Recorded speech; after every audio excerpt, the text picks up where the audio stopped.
In this video, we're going to be taking a look at the Rovsun 5000 BTU Window Air Conditioner. Later on in the video, I'm going to give you my thoughts and opinions about it. The unboxing process was straightforward, no issues, everything was neatly packed. We were then presented with the user manual and first instruction guide. There you'll see the top air conditioner mount that allows the air conditioner unit to sit back into the window frame.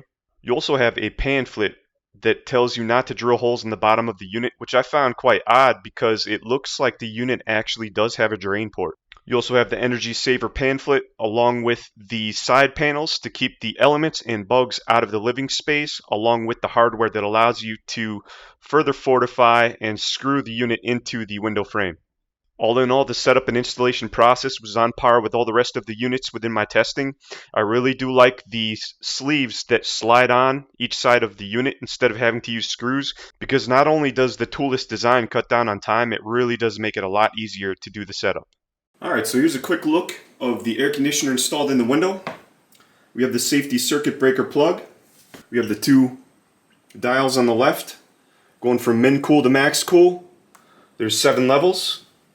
You also have low fan, low AC, high AC, along with a screen filter on the side.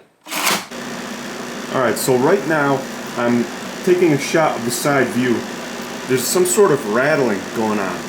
If I press my fingers underneath, it goes away. I'm not sure if you can hear that rattling.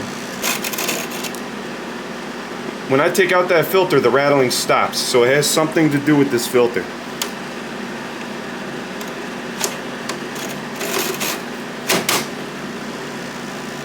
And there's the rattling again. That rattling is getting quite obnoxious right now too. I'm not sure if you can hear this.